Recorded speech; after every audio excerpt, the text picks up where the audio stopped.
कहानी एक छोटे से गांव की है जहां पर लोग अपनी सरल जीवन शैली के लिए जाने जाते थे। इस गांव का नाम शांतिनगर था।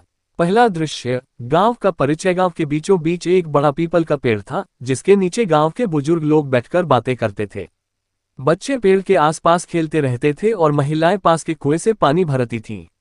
दूसरा दृश्य, समस्या की शुरुआत। एक दिन गांव के मुखिया के पास खबर आई कि पास के जंगल में एक शेर आ गया है। गांव वाले डर गए और उन्होंने अपने घरों से बाहर निकलना बंद कर दिया। तीसरा दृश्य, समाधान की तलाश। मुखिया ने गांव की सभा बुलाई और सबने मिलकर सोचा कि शेर से कैसे निपटा जाए। एक बुद्धिमान व्यक्ति ने सुझाव दिया कि शेर को पकड़ने के लिए जंगल में एक गड्ढा खोदा जाए। चौथा दृश्य, एकजुटता। गांव वाले एकजुट होकर गड्ढा खोदने लगे।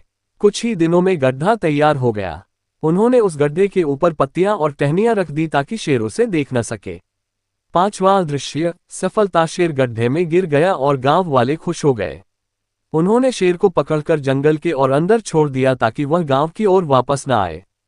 छठा दृश्य, उत्सव। गांव वाले अपनी मेहनत और एकजुटता का जश्न मनाने लगे। वे फिर से अपने सामान्य जीवन में लौट आए और गांव में खुशहाली वापस आ गई। इस कहानी से हमें ये सीखने को मिलता है कि एकजुटता और समझदारी से बड़ी समस्या का समाधान किया जा सकता है। कहानी। अजय एक छोटे से गांव में रहता था। उसकी आर्थिक स्थिति बहुत अच्छी नहीं थी, लेकिन वह बहुत मेहनती और समर्पित व्यक्ति था। बचपन से ही उसका सपना था कि वह एक दिन एक बड़ा व्यवसाय बने। लेकिन आर्थिक तंगी के कारण उसे अपनी पढ़ाई बीच में ही छोड़नी पड़ी और खेतों में मजदूरी करनी पड़ी। अजय ने कभी हार नहीं मानी। उसने सोच लिया था कि वह अपने सपने को जरूर पूरा करेगा। दिन में वह खेतों में काम करता और रात में किताबें पढ़ता। उसने गांव के बुजुर्गों से व्यापार के बारे में सीखा और धीरे धीरे अपना छोटा सा व्यापार शुरू किया। शुरुआत में उससे बहुत मुश्किलें आईं। कई बार उसका व्यापार बंद होने की कगार पर आ गया, लेकिन उसने हिम्मत नहीं हारी। उसने अपनी गलतियों से सीखा और हर बार पहले से बेहतर प्रयास किया। अजय का आत्मविश्वास और मेहनत ने धीरे धीरे रंग लाना शुरू किया। कुछ सालों में अजय का छोटा सा व्यापार एक सफल व्यवसाय में बदल गया। अब वह न केवल अपने परिवार की आर्थिक स्थिति सुधार चुका था, बल्कि गांव के अन्य लोगों को भी रोजगार दे रहा था। अजय की कहानी पूरे गांव के लिए एक प्रेरणा बन गई थी। अजय की कहानी हमें ये सिखाती है कि कठिनाइयों के बावजूद अगर हम मेहनत और संकल्प के साथ अपने सपनों का पीछा करते हैं तो हम उन्हें जरूर। कहानी। अजय एक छोटे से गांव में रहता था। उसकी आर्थिक स्थिति बहुत अच्छी नहीं थी, लेकिन वह बहुत मेहनती और समर्पित व्यक्ति था। बचपन से ही उसका सपना था कि वह एक दिन एक बड़ा व्यवसाय बने।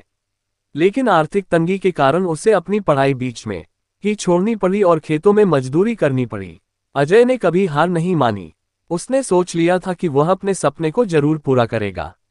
दिन में वह खेतों में काम करता और रात में किताबें पढ़ता।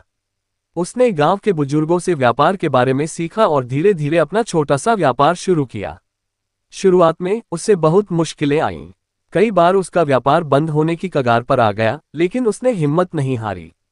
उसने अपनी गलतियों से सीखा और हर बार पहले से बेहतर प्रयास किया। अजय का आत्मविश्वास और मेहनत ने धीरे धीरे रंग लाना शुरू किया। कुछ सालों में अजय का छोटा सा व्यापार एक सफल व्यवसाय में बदल गया। अब वह न केवल अपने परिवार की आर्थिक स्थिति सुधार चुका था, बल्कि गांव के अन्य लोगों को भी रोजगार दे रहा था। अजय की कहानी पूरे गांव के लिए एक प्रेरणा बन गई थी। अजय की कहानी हमें ये सिखाती है कि कठिनाइयों के बावजूद अगर हम मेहनत और संकल्प के साथ अपने सपनों का पीछा करते हैं तो हम उन्हें जरूर